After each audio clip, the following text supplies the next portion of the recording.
makes my tummy feel better. Well, you got the chocolate cone over there, so. So, I sent you some information on Fritz. Yeah, and I It's a, you remember all this stuff. He's had such an interesting life. he has. Wow. I We could talk knew to him about for 2 the hours. story, but I didn't know it was him. Mm-hmm. About the swapping of the wives. And And the thing is, family. it sounds really scandalous, Yeah. but you have to remember at the time how old these kids were. Yeah.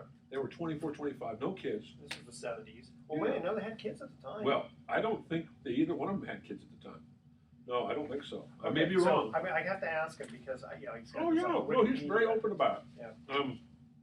The movie project, I mean, something he can talk about. Yeah. His major league debut was against Baltimore. He got the win on the road. Frank Robinson had the home run off him. All-star, 20-game winner. Yeah. And yet he played during the worst period in Yankee history. Yeah. I mean, the mantle was still there. Mantle was still there, but think about it. They finished, his rookie year, they finished in dead last, and they did not win a single division title or playoff or anything again until 1976. Yeah. By that time, he was pitching with either Texas or Cleveland, I guess. So he was there 8 years. Yeah, he was Cleveland and then Texas same year. Yeah. He was there during the Horace Clarke years. Horace Clarke, Roy White. Now, the reason I thought of Fritz, every day he's posting a new thing about one of his former teammates, and today, Sandy Koufax is 80 years old. I don't know if you know that. I know, I've noticed it. His birthday. Yeah, his birthday is that. I should get him. Do you do Facebook at all? I do, yeah.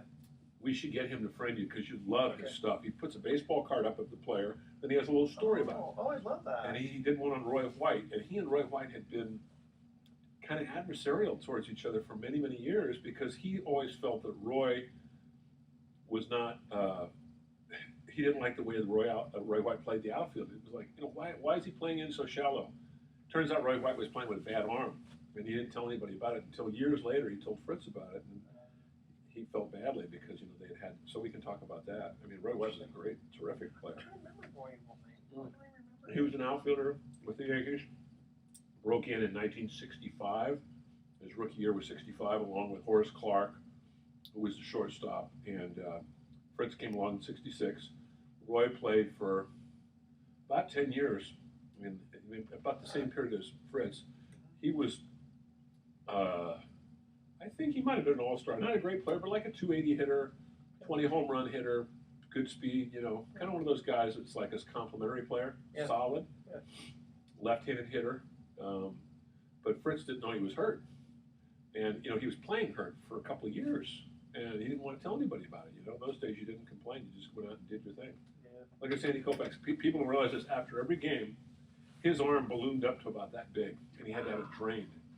And he had to take all these painkillers that made him literally physically ill. And, when he retired, he was only 30 years old, and they asked him in the press conference, how do you feel about, any regrets? And he goes, well, if any regrets? He says, well, let me ask you, if you are constantly feeling like you want to throw up, would you, and you had somebody told you you could live a normal life and keep your arm, not have to have it, crippled, wouldn't you choose to do what I'm doing? So, Sandy's an interesting guy because he very much into his Jewish religion. He did pitch in the World Series. I mean, that's amazing. He amazing. did, but he didn't pitch. They were lucky because, they needed him in the 7th game, as it turned out. They could have won it in 6. This is in 65 against Minnesota. But he pitched the 7th game. He pitched, I think it was a 2-hit shutout, struck out like 12 guys. The guy was just amazing. But if you watch the way he threw the ball, he had that violent motion. Yeah. I mean, his hat sometimes would fly off, and it just destroyed his elbow. I always thought, why did Bob Gibson have that problem? Well, some guys are built differently. Bob Gibson didn't have that violent motion. He had a violent motion, but it wasn't. You watch his arm, and there's something about the mechanics. Yeah. I can't just somebody who's better suited to talk about could tell you. Well, yeah, because it depends on how you like the sidearm, Mhm. and how you do that. That's Gibson was intimidating, but Gibson had as good a fastball as Sandy. And then the reason Juan Marichal never had any arm problems because he was he could throw a fastball, but he had a lot of off-speed stuff, Yeah. And he could throw sidearm, he could throw 3/4. Well, that's why, I like Hunter Strickland, even though he's been giving up, a lot of because I like the way he just kind of like this, and he throws, and you can just tell he's got a lot of potential. but he's got to learn, and now he's been doing it recently, is stuff other than 98 miles an hour. Well, and also, you remember, he's not a kid. He's like 26 years old. He'll be 27 next year. But some pitchers don't hit their stride until they're 26, 27. Yeah. Sandy Koufax, people forget, up until he was 24, 25 years old, he had pretty good years in the early years with LA, but he was kind of wild. The ball would go everywhere. Oh, A lot of walks, and all of a sudden in '63 he hit his. I mean, he pitched 63, 4, 5, 6. His last year he won 27 games. His last year he had an ERA of 1.73. So we should talk about because it's his 80th birthday today. Okay. Koufax's 80th. So anyway. Amazing. Can we ever get Willie on, or is Willie Mays? Yeah, because I know his It's eyesight. possible. I would like to. I could probably go through the Giants. The only thing I worry about with Willie is his hearing isn't real good. I don't know if I think his memory's still pretty sharp. But he's 84. He's 84, yeah. Willie McCovey would be okay, but Willie McCovey's kind of, he doesn't really have he's just a real low-key kind of guy. Yeah. I love him. He's a sweetheart. Yeah, And Orlando's very good. I'm going to work on Bobby. Bobby Evans will be happy to come on. Oh, good, yeah. Yeah, it's interesting. I'm reading about Fritz. Well, okay, so this thing about Fritz here. Okay, now again, this is from Wikipedia, so we have to ask him. Says, swapping wives and children. Okay, I was wrong about that. Well, again, we'd have to ask him how accurate this is. And then Ben Affleck and Matt Damon. He's very open about it. He's been with her for 40 years. Yeah. And then, did he become a Christian? He's a hardcore. Wow, it says here he's an intensely religious man and evangelical Christian who used to work with Baseball Chapel. So somewhere he got saved in between. I'm sure he wasn't saved at the time that the. Hey, listen, everybody goes through. They probably went through some, trying times. Yeah. He's had cancer. That's another thing. That's the other thing. Yeah, I read about that. And then if we have time, like you said, I'd love to spend. I don't. We can always do sports. This stuff next time too. Oh yeah. End of the year. Yeah. So okay. I told him. I said, if you have a landline, when we call him up, let's see if we can get him on the land. If he does have a landline, because he was on his way back to his house. Okay, because he gave us a 720 number. Yeah, and he said he was going to be home at 3 o'clock Central Time, and I said, why don't you wait? So it's like right now it's 5 o'clock Central Time. Yeah. Oh, I guess I should wait for you. Right? Oh, all right. Go ahead. That's okay. Shit already. He'll have a great time. Oh, that was a mistake. Can't throw out ice cream. Can't throw out chocolate. Such a slob. How was Napa? Oh, it was nice, thank you. Oh, it was Meritage. It's like in the middle of this big, right at the edge of this big, I don't know if you've been up there, it's a big corporate, what do they call Corporate those? Center type thing? Yeah, it's like a corporate park. Oh. And it's right at the edge, and there's a big, they have their own winery. It's only been around for 10 years. Okay. We didn't check that out. I was just, you could see it. Yeah. But it's a lot of condos also. Oh, So you can buy timeshares up there. Really nice pool. Nobody was using the pool. My daughter and I swam for an hour both days. Yeah.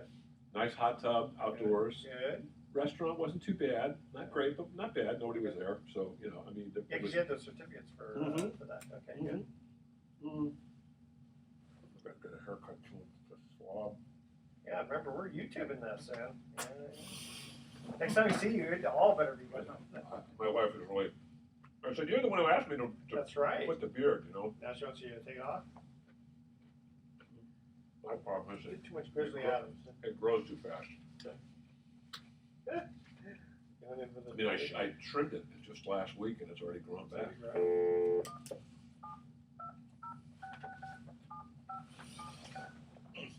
See, if he's a Christian now, he's got to change the cell number because it's 666. Right. Fritz. Hello. Hi, Fritz.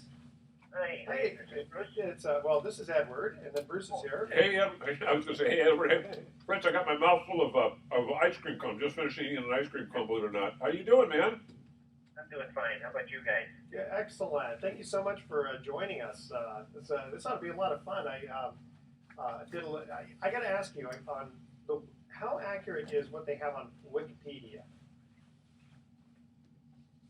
On Wikipedia? Yeah, I mean, is it because the stuff that they like, as an example, we were talking about the wife swapping thing, and And I said, well, gosh, if you look at the Wikipedia, it also said that the children, that was also involved, and he didn't remember that. You mean in the trade? Well, yeah, it says here, okay, it says, Peterson is probably best remembered today for swapping wives and children with fellow Yankee pitcher Mike Kekich, excuse me. Yeah. Okay. I know that's true. Okay. Sometimes they mention it, sometimes they don't. Those things aren't 100% accurate. Exactly. That's why I wanted to ask you. Yeah. Well, I mean, I know you're very open about it, and the thing is, we want to talk mostly baseball, but we do have to, that's something and I think it's great. And by the way, how's the movie project? Is there any progress on that? Is that going to happen? There is progress in that they hired a guy to be the producer of it. Great. I'm sorry, the director of it. Okay. And that was about 8 months ago. And are you the Ben Affleck or Matt Damon? Ben wants to be me. Ben, you know what? I was gonna get. I know I had a 50-50 shot at that. I go. That's gotta be Ben. And by the way, we're always nice to our guests. So even if we bring up stuff that's a little bit uncomfortable for some people. Well, Edward is a Jewish Christian fellow. I'm a Messianic Jew. Yeah. So he's a, what is it, Jews for Jesus? Is that what? Yeah, but I mean a Messianic Jew. So I was brought up Jewish and I accepted Christ in '84. And I'm a agnostic, so we got everything covered here.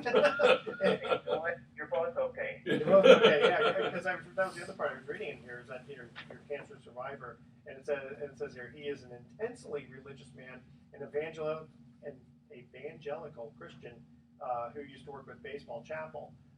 So when did you come to Christ?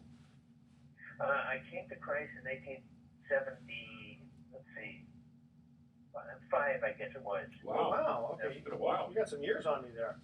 Yeah, I was on the Texas Rangers at the time, and Danny Thompson was traded from the Twins to the Rangers along with Bert Blyleven. Oh, yeah. And Danny was the real thing, and I knew it because he came over with Bert, and I'd asked Bert questions about Danny, to kind of find out, is this guy real, and with his faith and all that stuff. Yeah. And he was, and that started me off. And I say started me off because I'm in a different spot now. Rather than the born-again thing individually, I think we've all been saved already when Christ died on the cross. Oh, interesting. Yeah. So, yeah, I think it's all over, and the people put so much attention into it, and I don't blame them. I mean, I've spent years and years studying this stuff, and I'm back to the spot where it doesn't matter. I mean, we are all saved, period. It doesn't matter what church you go to or don't go to. That's how I feel anyway, and I'm going down with that one. Going down with it. Hey, I got to ask you. Going up with it, I think. You mentioned Bert Blyleven. Do you know Patty, his ex-wife, Patty Blyleven? Does that? Well, I'm sorry, I lost you there, Fritz. What'd you say? Oh, that's okay. Yeah, I know Patty. Because I was going to say she's a friend on Facebook, and I'm a, I sometimes I came from a real liberal background. My parents were involved in the Democratic Party, so I sometimes post things, that I don't mean to stir it up, but I like to get discussions going. And Patty sometimes gives me a hard time. I said, Patty. Oh, is she the one who gives you a hard time? No, not that often, but really, she's a sweetheart though, because I have several friends of mine who are real hardcore right wingers, and that's just. All right, bring them on. That's right. Let's have fun. It's America, In fact, Fritz, Bruce made the suggestion if you and I could be like Facebook friends, because I love baseball is my sport. I mean, I've always follow especially old baseball, and in fact, I was telling Bruce one time that my mom's uncle came to visit us in 1974, and he saw me looking through some old baseball books, and he says, "Hey Eddie, you like baseball?" I said, "Yeah." He goes, "You know anything about old baseball?" I said, "Yeah." And he said, "You ever heard of Hans Wagner?" I said, "You mean Hannes Wagner?" He goes, "Yeah." He goes, I used to watch him play. So I thought, whoa. Oh my gosh. No, I can't say I did that. No. Yeah. Well, let's get started. I really enjoyed your post today, by the way. We should mention right off the top that we can talk about Sandy Koufax, because, today is his 80th birthday. Is that right, Fritz? I'm sorry. Today is Sandy Koufax's 80th birthday. Yes. What a man. Wow. I don't know him well, but just everything I've ever seen or read about him is admirable. Yeah. I wish I could use his arm for about 2 games. I think everybody would love love to have that arm. My gosh. Yeah, I told Billy Bean, I said, hey, next time you need a relief pitcher, I can throw in the high 60s. There you go. Well, that's good, yeah. I figured everything would be an off-speed pitch. Okay, tell you what, how we do this, Bruce and I do just a quick 2-minute interlude introduction, and then we'll talk about how we're going to bring you on in the second segment. So just stay on the line, and then we'll go right to. Okay, Really appreciate you being available. very Wait, were you and your wife out of town, Fritz? I'm sorry. I'm sorry. Were you and your wife out of town for a couple of days? No, we've been out of town several times at different times. Why? Oh, I just noticed that when you sent me an email back on the Facebook, you said I should be home by a certain time, and I thought maybe you guys were coming back. Yeah. No. What we do is where we live, we have such bad cell phone service that we don't get that when we're at home. And I don't like to talk baseball when we're at home because of the grandkids and stuff like that. So I always make the interview things on where I can be that has good signal that I can hear you. Yeah, this is fine. More. We hear you perfectly. Oh, that's great. Well, appreciate that. Okay. All right. All right, here we go.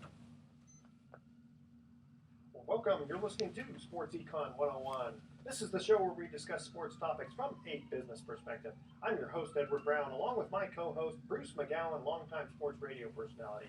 Today's show is going to be really fun because of our special guest. Bruce, who's our guest going to be in the next segment? Well, we got a blast from the past. One of the memorable pitchers from the late 60s through the late 70s, Fritz Peterson, former New York Yankee. And he also pitched with Cleveland and Texas, but he is quite the guy. And he's a friend of mine on Facebook, and he is tied into so many great players from that era. And he's going to entertain us with some fascinating stories about the people he played with. A very colorful character himself. Yes, indeed. We'll talk about some stories there for the people who may not remember. Fritz Peterson. Fritz Peterson. Yeah. Right. Okay, so at every commercial break, we're going to be asking a sports trivia question. Today's trivia theme is just general sports trivia. I should have made it baseball, but we do a lot of baseball questions. Sure. So there he is. Yeah, there you hear Fritz in the background. That's right. He's ready to go. He's itching to go. He is. To come on. Okay. The vacations are free. Their only request is a $75 cleaning fee covers the housekeeping expenses. Check them out at lighthouseresortandmarina.com. And you can listen to Sports Econ 101 on iHeartRadio, TuneIn Radio, and Sports Byline USA. And we're going to talk to Fritz for a couple of segments. If we have time, we'll get into the year in sports of 2015. And if not, we'll cover that next time. So this segment of Sports Econ 101 is sponsored by Pacific Private Money, still providing mortgage investments that are currently yielding over 8%. Remember, we are sports and business, and this is definitely the business side of things. So it's secured by Bay Area real estate, for those of you around the country. That's San Francisco Bay Area, where the real estate prices are still very high. Up and up. Up and up. It doesn't get any more conservative than that. In fact, they just sent out a little blurb that they're still under 60% loan to value. So that's very, very conservative. Check them out at pacificprivatemoney.com. You're listening to Sports Econ 101. When we come back, we're going to have Fritz Peterson on the phone. Stay with us. All right, so that's our little 2-minute interlude. I'm going to save this file, and then we'll get right into it. Okay. And by the way, Fritz, if you want to listen to this, there are a number of places you can listen to it. It's on Sports Byline USA, which has a network of about 140, 150 stations all over the country, and I can't tell you, unfortunately, the names of all the stations. No, that's okay. But you can, if you want to go online, there's a thing called iHeartRadio, and all you have to do is go iHeartRadio and Google your name and Sports Econ 101, and in about a week it should be on. You can listen to the whole thing. Right. Yeah. Sounds great. Yeah. And then the great thing about that is it's archived. It's on there forever.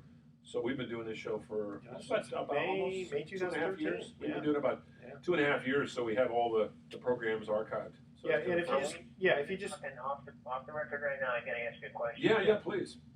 Okay. No, there's a lot of stats and stuff that come on my Facebook and all that stuff. Sure.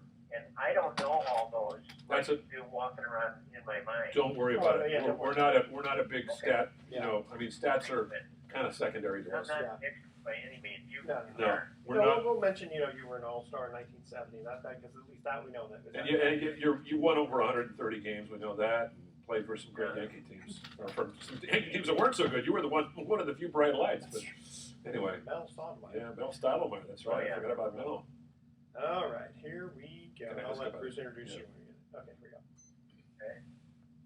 Well, welcome back to Sports Econ 101. I'm Edward Brown, your host, along with Bruce McGowan. And Bruce, please introduce our guest. One of the legendary characters of the late 60s and early 70s, left-hander Fritz Peterson, former New York Yankee, played with, he broke in right at the tail end of, actually the beginning of some tough times for the Yankees, but they still had Roger Maris and Mickey Mantle and Roy White and Mel Stottlemyre, some great players, and he's been doing a lot of things in the interim, and there's a lot to talk about, so we're going to get into it with him. It's going to be fun. Good. Well, Fritz, welcome to Sports Econ 101. Well, thanks, guys. It's a pleasure. I always like these kind of shows, especially out east, because I mean, in the West Coast, both coasts, people know more about baseball than in the Midwest, where I usually hang out.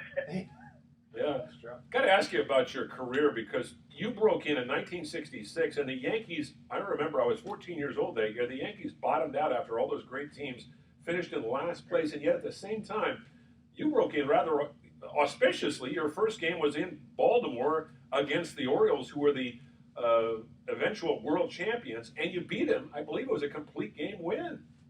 It was, and I was scared to death because there were 44,000 people up there hoping I'd get killed, you know, and you there? Yes, Oh, yeah, yeah, we can hear you. Yeah, but Lost you a second. Yeah.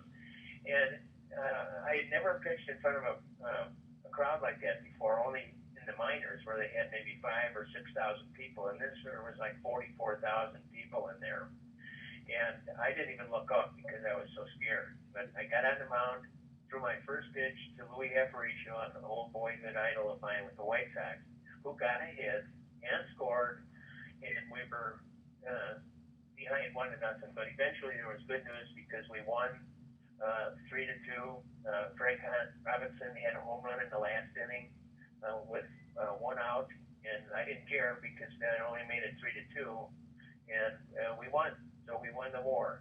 It was really unbelievable. I couldn't go to sleep. I walked around the city all night because I was so happy. I didn't know who to call. It was just like being unreal. I don't know what you're so nervous about. They only had like Brooks Robinson and Frank Robinson and Boone Powell. Dave McNally. And they only won the World Series Yeah. 4 straight that Yeah. year, you know. Unbelievable. In fact, that year, I'm the only guy that beat them in the month of April. So that was even scarier later, realizing how good they really were. And then, of course, we saw it during the season, and they won the whole World Series again at the end of that year. We never did catch up to them all the time I was with the Yankees. Well, you know, it's funny because I was looking at your the Wikipedia, you know, the encyclopedia of everything, right? And one of the things I thought was really kind of cool, it says here, in 1969 and 1970, Peterson had the best strikeout to walk ratio in the AL. Peterson also led the league in fewest walks per 9 innings pitched 5 years in a row, from 68 to 72. The last pitcher who did that 5 years in a row, an unknown named Cy Young. Wow. Just happens to lead all of baseball with 511 Oh, wins. sorry, Yeah. Well, you know, today, speaking of, and Fritz was a left-hander, speaking of great left-handers, today is the 80th birthday, as we broadcast this, or as we tape this show, of the great Sandy Koufax. Now, Sandy's a very private guy. I only got to do one interview with him over the years, and he was very reluctant to do it, but he was terrific. Tell us about your memories of Sandy Koufax and any encounter with him over the years, you know, between your time you started baseball and even more recently. Only in spring trainings. Yeah, I don't think I ever got matched up with him in a game, but I never saw him play during the season or after because we were never in the World Series when I was with the Yankees. But he just was a gentleman, a tremendously polite guy, and especially when you saw the kind of speed he can generate with that left hand and the curveball he had to go with it, it just made him unbeatable. It was just, I've never heard a bad thing about him in my life. Yeah, one thing I noticed about Sandy was that, you know, he retired at a very early age. He was only 30 years of age, and those of our listeners that don't know this, maybe you do if you know baseball, Sandy had some major problems with his elbow. It would balloon up, and he'd have to have it drained, and he'd have to take painkillers, but you never heard him complain about it, and that was the thing about those days, Fritz. Ball players played through the hurts. They didn't, you know, because if you had to sit down for a while, you might lose your job. Yeah. Exactly. They didn't have long-term contracts then, so you were just in year by year. which was pretty tough because I had to throw lots of different pitches to stay alive, and it took its toll on my arm. But I really couldn't sit out because, as you said, it's pretty easy to lose your job, and things like that, especially when you have only 1-year contracts. Mm. Yeah, and then you make the multi-million. What was the highest you ever got paid? $75,000, and I was second highest paid payer behind Mel Stoudemire after Mantle left. You mentioned Mel Stoudemire. Now, he up until recently had been a pitching coach, and he's like you. Both you guys have been cancer survivors. How is Mel doing? Is he still around? Yes, he is, and I talked to his wife because we don't talk about that stuff together. I don't know why. There's things we don't discuss, and that's one of them.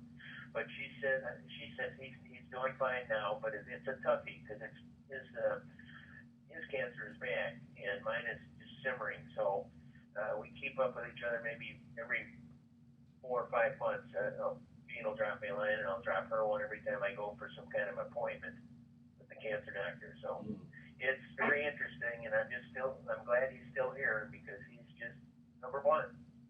Yeah, he was terrific. And one thing about him, as with you, you came along. We mentioned at the top of the interview, Edward and I were talking about this before, about how you guys came aboard right at the beginning of some tough times.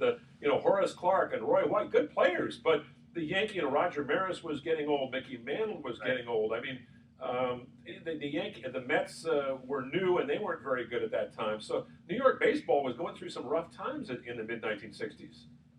Oh, it was terrible. And to see Mantle and Ford struggle like that, too, with physical things, was really sad. And to watch what happened to our attendance, which went way down, and watch the Mets go way up. And they had really kind of nobodies, but who turned into everything. But then to see Mantle retire, and there was nothing to come back to watch the Yankees and see. He couldn't do it anymore.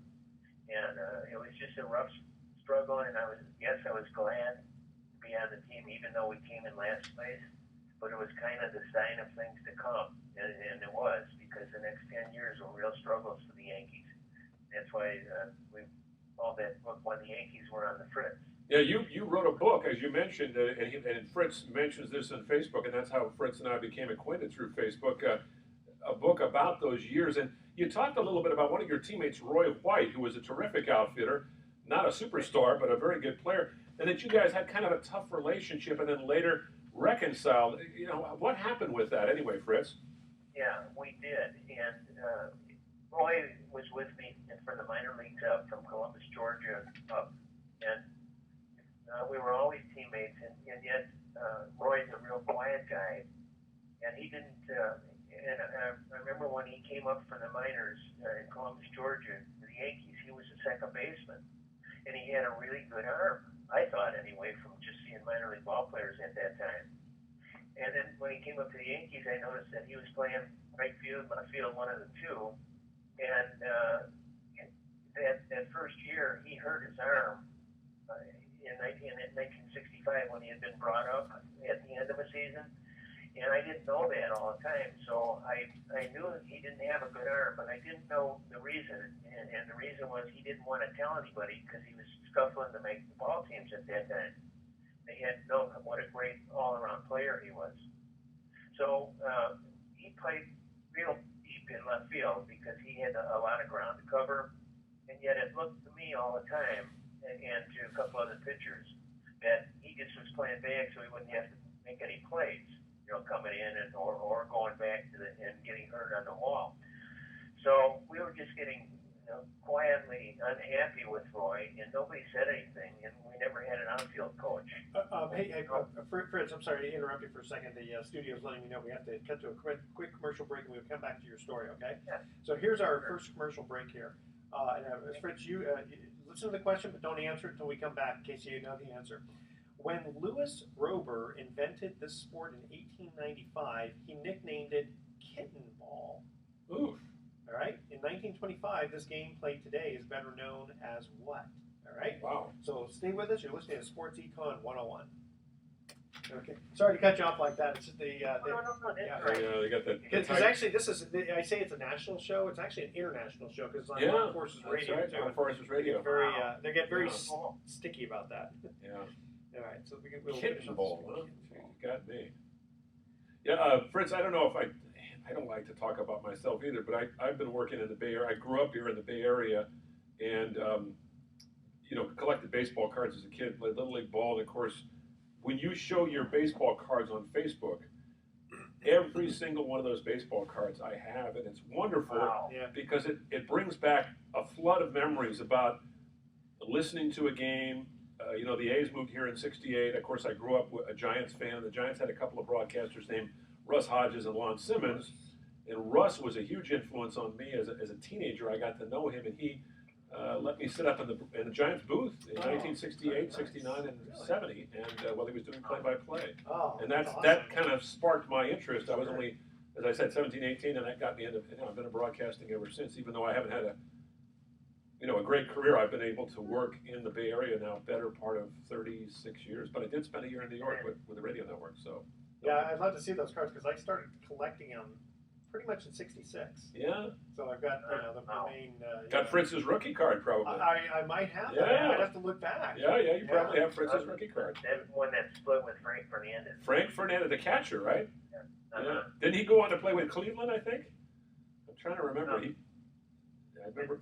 With who, I'm sorry? Did he go on to play with Cleveland later? I've seen this. Not really. No? It Okay. was some other team.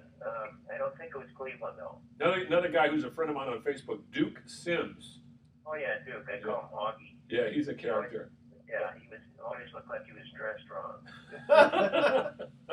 That's so funny. Some of those pictures back then of some of the guys, it's like, I mean, it was laughable. I mean, it's really funny. Some of the photos that they took. Well, they took him in a very, sometimes they were posed, but sometimes they were very, just in a normal, everyday, Right. Yeah, anyway. Well, we used to joke with those photographers because they didn't know baseball. They just came out to get shots, head shots usually. Yeah. But once in a while, I'd get a first baseman's glove and use it out there. Yeah. Cross them up a little bit. Yeah, there you go. That'd be good for one of those, like, for double-edged coin, we should talk about, we'll pick up the conversation. Okay, we'll pick up the conversation. That's good. Yeah. All right, hold on. That's good. Welcome back to Sports Econ 101. I'm Edward Brown, your host, along with Bruce McGowan. When we got to the first commercial break, we asked this trivia question. When Louis Rober invented this sport in 1895, he called it kitten ball. In 1925, this game, played today, is better known as what? It's not tennis. Any idea, Fritz, on this one? I haven't a clue. Baseball. No, close. Softball. Softball. It used to be called kitten ball. Kitten ball. Wow. That's cute. Okay, so Bruce, reintroduce our guest. Yeah. Fritz Peterson, the former New York Yankee who played with the Yankees back in the 1960s and 70s and then went on to play with Cleveland and with Texas, 10-year veteran, one-time All-Star, one-time 20-game winner. And Fritz, you were telling the story about Roy White when we broke away and how Roy quietly sort of hid the fact that he had this arm injury and was playing the outfield, and you guys didn't know about it, and I guess it created a little tension. You guys you didn't find out that he was in pain and in kind of half at full strength until many years later. Right, and I thought for so many years that he hurt us a lot, not because he didn't try, but just that we thought he was afraid of running into the wall out there in left field or something. And I was wrong all those years until about 2 years ago I talked to Roy about it, and he told me about the time he hurt his arm the first day that Johnny Keane, the new manager of the Yankees, had put him in because he saw Roy could run and throw, and Roy had a play in the gap in right field, and he tried to turn and throw to second base and stop the runner. And he stretched his arm so that it was never the same again. And as I mentioned before, he didn't want to tell the trainer because he was trying to make the team for the next year, whatever. See, it was amazing. When guys like nowadays, guys get they get a $5 million bonus, and so if they say they're hurt, it's like, yeah, okay, well, I'm hurt.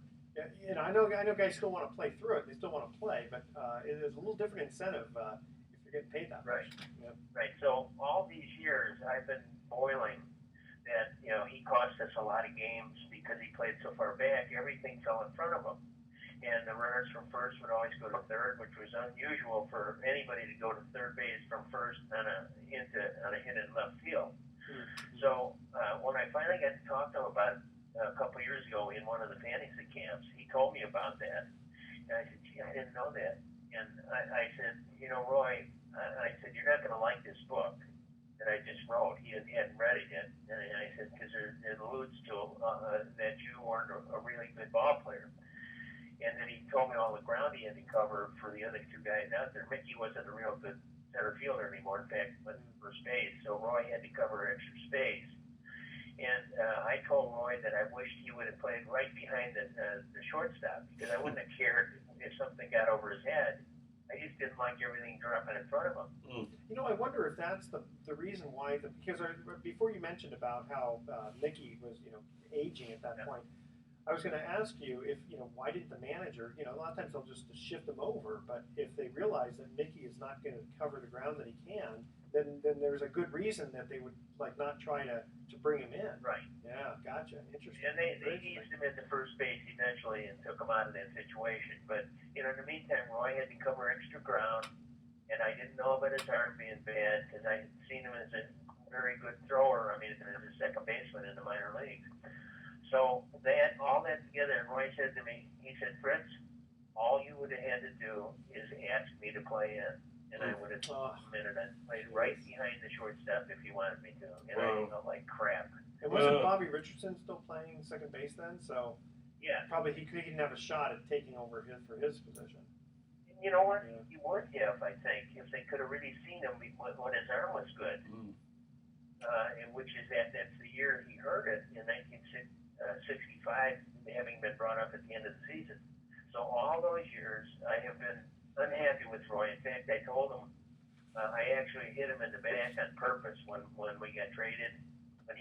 When I got traded, because we had a deal, a couple of pitchers and I, that the first guy who gets traded hits Roy. I love it. Hey, you mentioned it. Yeah, go ahead. I'm sorry. It's sad because when I did it, I looked over. I was on the Indians at the time. I looked over in the Yankee dugout, and a couple of the pitchers shook their heads, like, "Yeah," because they knew I was going to do it. Well, the interesting thing is I can kind of see from your guys' perspective that it's like maybe one of the reasons I'm getting traded is because guys are scoring because the balls are getting hit in the left field, and the guy in the left field is not catching it.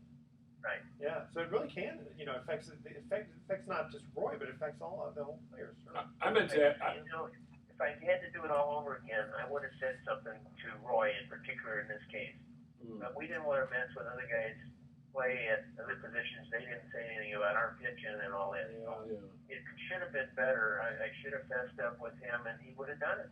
Yeah. Well, maybe things might have turned around a bit. So I take responsibility for that. And Roy is such a nice guy. I feel worse hitting him on purpose, but I had to. Well, it's a good. There you go.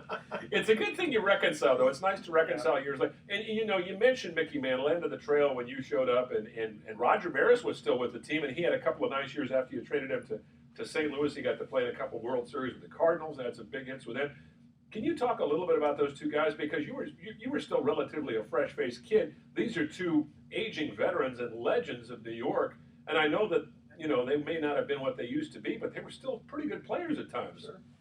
Well, you were talking about Maris and who? And Mickey Mantle, of course. Oh, sure, yeah, absolutely. Yeah, Roger's an example of getting an injury in his hand that the Yankees couldn't detect. And yet, when he got traded over to the Cardinals, they did. They detected it and fixed it. But that's exactly what Roy was trying to avoid, is being an injured player when he was trying to make the team. Yeah, but see, by then, Maris was already, I don't want to call him a superstar, but, he was so well known that they could fix it. Yeah. Right. Gotcha. And people thought he was loafing and all that stuff, but he really was hurt, and they eventually operated on that when he got over to the Cardinals. But that's what Roy was trying to avoid. But Mantle and Maris were just two of the classiest guys you would ever see in your life, and totally opposite guys. Maris was from a little town in North Dakota. I guess not too little, Fargo. And Mickey down in Oklahoma, and just tremendous people that went through an awful lot with, especially in that year '61, Ramirez hit the 61 home runs. And Roger was a very, you could tell him from a mile away because he was one of those kind of guys that looked different, really sports athletic minded and just perfect athlete. Mickey on the other side, short crew cut, blonde, looked like Popeye. So those guys were kind of figures that everybody would be hunting for the autographs, and I don't blame people. But it got old, and with Mickey especially, Mickey was really good to a point. But then when they quit yelling for him to sign, after they kept doing that, he once in a while would take somebody's cards that he stuffed it right in his face and grab them and throw them up in the air. And guess what the writers wrote about? Of course. Which was sad. Yeah. That wasn't Mickey. He was a wonderful guy. And Maris, a quiet guy, and just a pleasure to play with both of those guys. And I watched it as a fan of that in 1961. I was a White Sox fan, but got to see them play in Comiskey Park a couple of times, and it was thrilling. It was just something special. You were just a kid then, and just starting your own dreams of making it to the major leagues. We got to switch topics a second, and I know this is an uncomfortable topic, but you've come to terms with it for many, many years because you've been with your wife for over 40 years. And by the way, congratulations on that. I've been with my wife 20, and Edward here has been 26. 26. So yeah, but we don't have you beat, Fritz.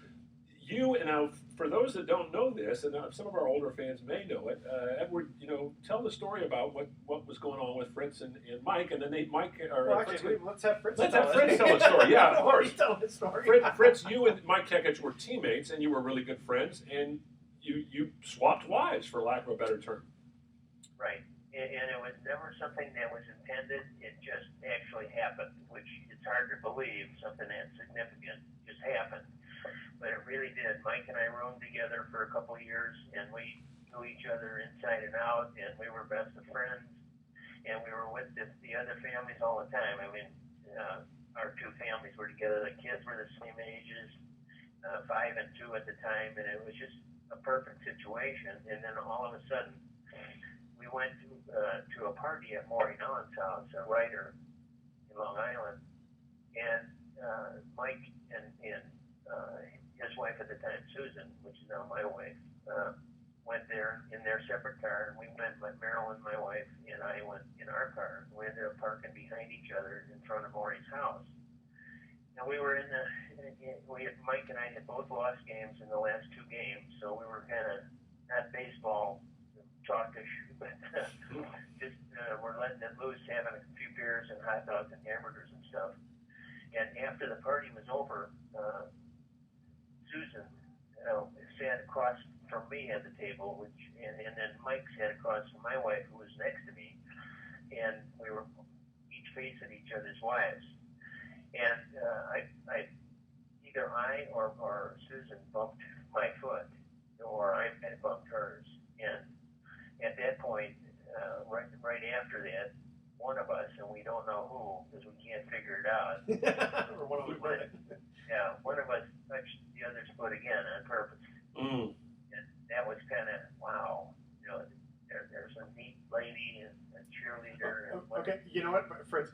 I'm sorry, I have to stop you now, but we're going to get into it. We're going to finish this off after the commercial break. Again, a tap on the shoulder again, because this is an exciting story. I want to hear more about it.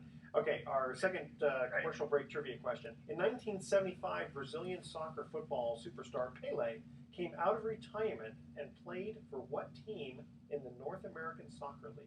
All right, you know that one? I do. Oh, wow. Yeah, okay. yeah. Stay with us. You're listening to Sports Econ 101. We'll be right back. Sorry about that, Fritz. Sorry, it's just such a pain. We'll pick it up. No problem. Yeah. I have a business show too where I control all the time, so I can let it go on and on and on. And I do sports talk shows, but I also do these sports updates, Fritz, and you wouldn't believe, sometimes I go in there and I prepare a 2-minute thing, and they say, you got to cut it down to a minute, and on the fly, so it's always the time. Yeah, I get into shows like this with talking to guys I really like and feel like know the game. I don't want to stop. Oh, I know. No, we don't want you to stop either. We could talk for several hours, definitely. We're so lucky out here on the West Coast, though. I mean, we are far removed from you guys, but, between the Giants and the A's, our two teams have won 7 World Series and have been to 10 World Series, in the last 40 years, which is pretty amazing. Oh, unbelievable. Yeah. All right, I want to get right back into this. Yeah, Okay. there we go. Okay, here we go. Well, welcome back to Sports Econ 101. Edward Brown here along with Bruce McGowan. Second trivia question. In 1975, Brazilian soccer football superstar Pele came out of retirement and played for what North American Soccer League team? The New York Cosmos. Very good. Yeah, I actually covered the New York Cosmos briefly during the baseball strike of 1981 when I was working that's cheating. with a radio network in New York. My big break, long after Fritz had left, but I was in New York. Fritz Peterson is our guest, and I was in New York, Fritz, for about a year. You mentioned Maury Allen. I got to know him slightly. What a thrill to be there when people like Red Smith were still around and Dick Young, the famous writer. But let's get back into your story, because Fritz Peterson is joining us, and he's talking about how he and Mike Kekich, his former teammate, had gone to this party with their wives, and you and Mike Kekich's wife, suddenly there's a little spark flying between you two. Right. And I wasn't paying much attention to Mike and my wife, Marilyn. But I was just having so much fun with Susan that we didn't want the night to end. But when it did, we went out to our cars, and Mike was heading down to his car with his wife, and I was heading to my car with my wife. And I said to Marilyn, my wife, I said, you know what, why don't you ride back to Fort Lee with Mike, and I'll take Susan. And to my bewilderment, she said, okay, which I never thought she would do anything like that. So she rode back with him. I took Susan back. We met back at Fort Lee Diner, and then went home from there with our regular couples. And the next day, Mike and I were at the ball field, and he said, you know what, did you have as much fun as I did last night? I said, you bet. He said, let's do this again. So we did. Friday night, that next Friday, we went to Speak and Ale, also in Fort Lee, and we both met there. And then Mike took my wife to another spot. We met at Franklin Lakes, I think, behind the police station at the end of it. And I met Susan there, and we switched back in the regular cars, and that was it. It was off to the ballpark. The game on, and we started doing it all the time the rest of the season, and just couldn't be without the other ones. And nobody knew it yet. So it kind of felt like we were lying, but we didn't care. And my wife and Susan now, my wife, had so much fun in that couple months in 1972 that we watched a movie called Midnight in Paris that Woody Allen produced. And it's just like we had the last in 1972. In fact, I'd like to write I already have written one, haven't done anything with it yet, called The Lost Season, because I don't remember one pitch after that night. I'm not kidding, and we were in contention to win that 3 different times. We were in the half game out, and I didn't remember one pitch to anybody, including the last game I pitched, which ended up being a 12-inning game against Gaylord Perry that I lost 2-1. I didn't have one recollection of that whatsoever. But how does it? It was big. I'm really curious. So, at what point someone has to kind of make the first move to say, let's divorce our wives? And aren't you a little worried that Mike might say, "What are you doing? What do you mean, take my wife?" Mike actually made that first move. Okay, well then he must have been the one that was a little nervous. He told his wife, my wife now, Susan, that he actually loved my wife, Marilyn, which really threw Susan for a loop because she wasn't expecting anything like that, and I wasn't either. And then after that, I started feeling sorry for Susan because Mike here tells his wife that he loves somebody else. Holy cow, I didn't know people had told other people that. And he did, and from that point on too, I just started really feeling close to Susan, feeling sorry for her. I wanted to protect her. And when seeing how great she was, I wanted her with me forever, and that's what happened. If you have another minute, I can. Yeah. Oh yeah. Because I was also curious about how do you break this to the kids are still fairly young then. But I remember the exact day that I went to my son who was sitting on our stairs from the basement up in Franklin Lakes, And I said, Goose, that's what I called him. He said, hey, Daddy Mike's going to take over for me now, and you're going to really like him, because he was better with kids than I was anyway, and I was thinking I was selling him on the big macho fastball and all that stuff. And so I can remember his look. He was very questionable, didn't know what was happening, and I never will forget that look in my life, as well as the night that the boys drove away and my wife's station wagon with them. I saw their heads going away, and I thought, holy shit, you know. But there's nothing I would do to not have Susan anymore. And we had made an agreement, the four of us, that if anybody wanted to back out, it would be over. You know, we would go back to the other ones. And at that time, I was doing hockey color for the New York Raiders, and we were on in 1972 with John Sterling.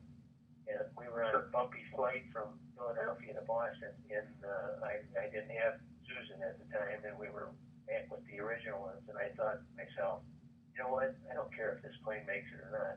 If I don't have her, I don't want to even live. Wow. Wow. Did Susan and Mike have kids too, or Yeah, were they said they they same ages? Yeah. Okay. I had two. And I was going to ask you, how did they handle it? Yeah, how did their kids handle like you coming into the picture? Yeah. okay, because my wife Susan, their mother, is really a special mother, and I wish we could have adopted my boys too, because they would have had a better life, I think. It just then we got back, and I said to Mike, I called, and I said, Mike, you still want to go ahead with this? And he said yes. So I said, well, let's go, make plans. So he made plans for his wife and two kids to fly back from Los Angeles back to Newark, New Jersey, where I was, and I had Marilyn and my two boys fly out to him in Los Angeles. And then what happened after that, I don't know. But I know my wife tried to get me back and said, you know, I miss you, I want you, and I said, Marilyn, I said, I'm leaving. You know, I said, do what you want to, but I'm leaving. And I had it at that time, and she swore at me, and I swore at her for the first time in my life. And it was in front of my friend at his house in Gulfwood, Illinois. And my buddy likes to get me in trouble, so he avoided it. But it was really tough, you know, and that was it. And what happened after that, we were never apart again. Wow, yeah, that's a great story, but I'm tearing up here, literally. I know, that's amazing. In fact, if I understand it correctly, Ben Affleck and Matt Damon are looking to do a movie on this, aren't they? Yes, they are, and they're going to call it The Trade. And at the time, 1972, I mean, things were changing. America was going through, the 60s, had a lot of morality changes, and, long hair, and revolution, and Vietnam, and so this was kind of almost in keeping with the theme of the open and new 70s, wasn't it? Yeah, because didn't we see this in Sports Illustrated or something? It was in Life magazine. Yeah. How did you guys handle all that publicity, Fritz? That must have been tough. It was tough. It was real tough. And Marty Appel later, a long time after, said he felt sorry for us because we were kind of just out there on the diving board all along with help from the Yankees. They didn't know what to do, really. And we didn't either. And so they eventually got rid of Mike. The two of us couldn't be on the same team, and I had a better record, and I was a better pitcher. So they traded him to Cleveland. Then I got traded there after they got rid of him the next year to Texas, and then I followed them again to that route. Wow. Did you guys stay friends over the years, or was it tough to? It must have been really tough to. Yeah, it is. It was and is, and I ended up supporting all four kids, and I didn't care. I just wanted Mama, and who I call Susan, I call her Mama. Well, and you guys lasted, and they didn't. Yeah, what happened to Mike anyway? Not to get too personal. Never got married. Never got married, huh? Oh, wow. Did Mike and his wife ever end up with anybody else, or did they just kind of wander? Yeah, they're with other people. Okay. Some nice other people. Well, that's good. Yeah. We're here. We're still chugging. In fact, after I hang up from here, I'm going to go pick my wife up and take her to a pub. Oh, sweet. So when I talk about these things, it makes me even like her more. Wow, that's amazing. After 40 years to be able to still feel that way. I tell you, like I said, I'm getting teary. I can't speak. Yeah. Seriously, because I think about I think about how much I love my own wife. Yeah. Wow. Yeah. That's cool. Well, if you want to, I have your email address. I'll send you just a very rough copy of that lost season thing and see what you think of it. Oh, I'd love to see it. Yeah, that'd be great. Love to see it. Bruce, make sure you stay with me here. Oh yeah, you know, I'm You just gotta come the rest of the show. You should.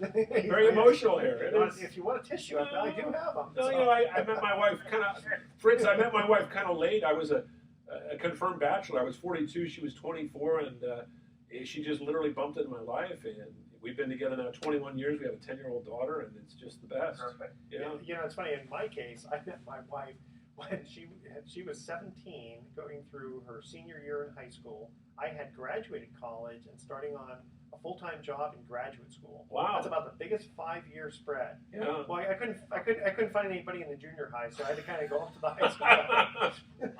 Wow. We've all got great stories, though, and that's part of life. That's the beauty of life. You know, that's why you never judge another human being, because you can't put yourself in the other person's shoes. You cannot. And you get to, excuse me, if I remember correctly reading this information, you get to be a consultant on the movie, don't you? Yes, I do. So I'm waiting for the call, and I'm going to fly out there and okay, who's going to play me and who's going to be the wife. I said to them at the beginning, Warner, I said, I got to have the nicest looking wife. Yeah, exactly. Yeah, you have to teach Ben Affleck how to. Wait a minute now. Wait a minute. You're left-handed, and I think Matt Damon's left-handed. Oh, I think they're both right-handed. Both right-handed. They're both right-handed. So they're gonna have to turn the film around. Oh yeah, I guess they could do that. Yeah.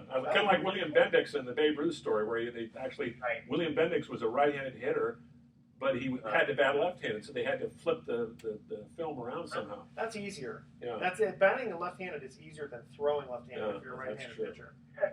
Unless, wait a minute though, there's a pitcher that pitches now. He's ambidextrous. Oh, you're talking about the guy Pat Bendett. Yeah, and it's funny because if you look at an old, remember the Phil Silvers show? Sure. Sergeant Bilko? Yeah.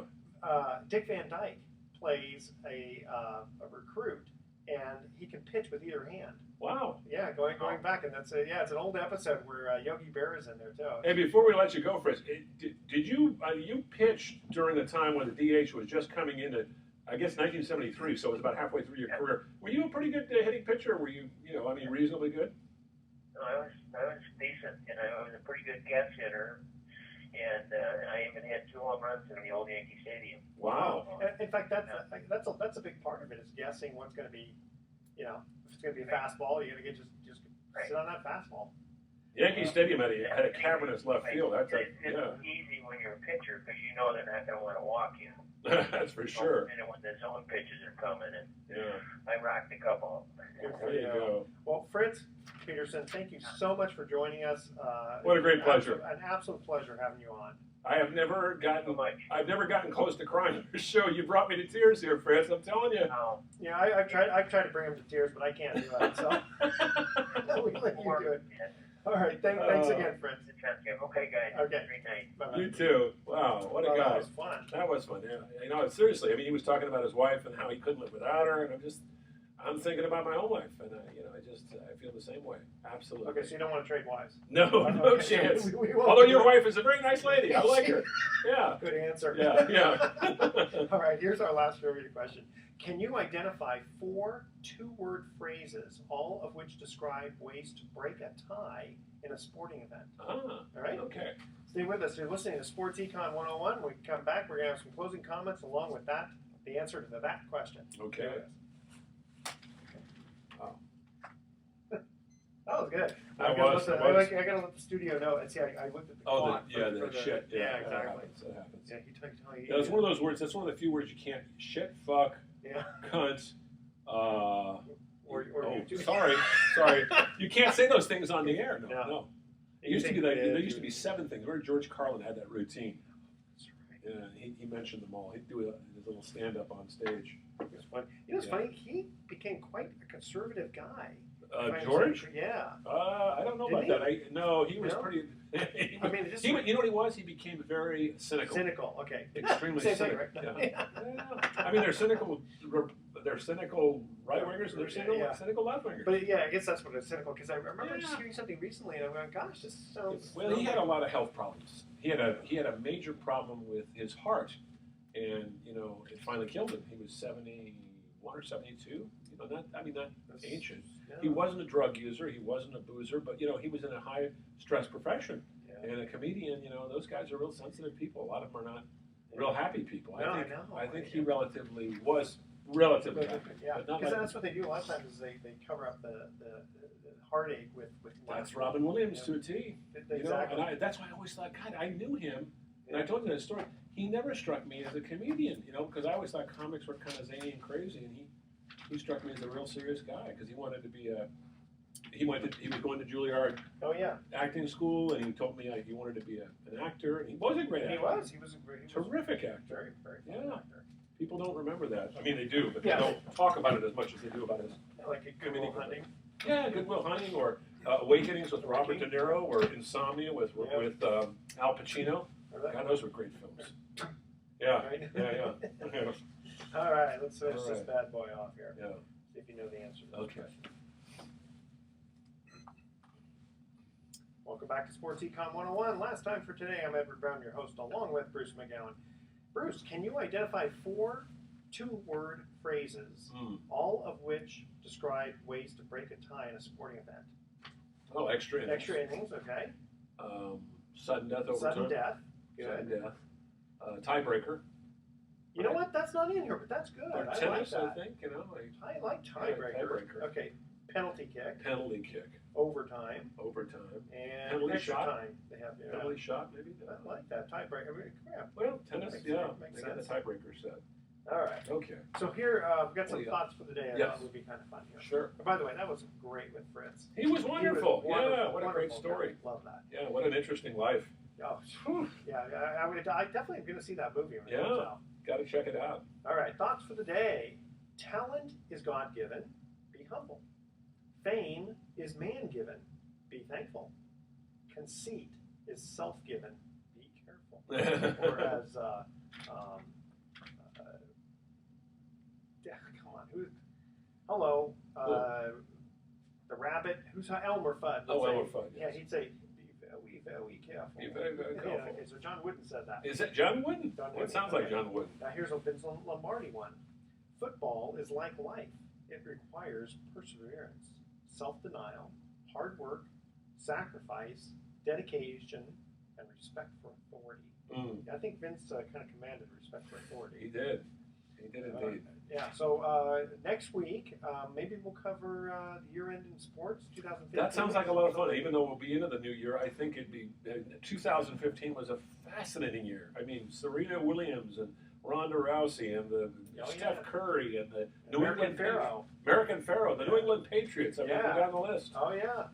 Kansas City Royals. Yeah. Yeah. They're coming back there. There you go. All right, so tune in next week to Sports Econ 101. Why? Because we're going to be discussing sports topics from a business perspective and giving away more free vacations for answering sports trivia questions. Thanks for listening. On behalf of our team, I'm your host, Edward Brown. We'll see you next week. And I'm not going to cry, America. So long. That's perfect.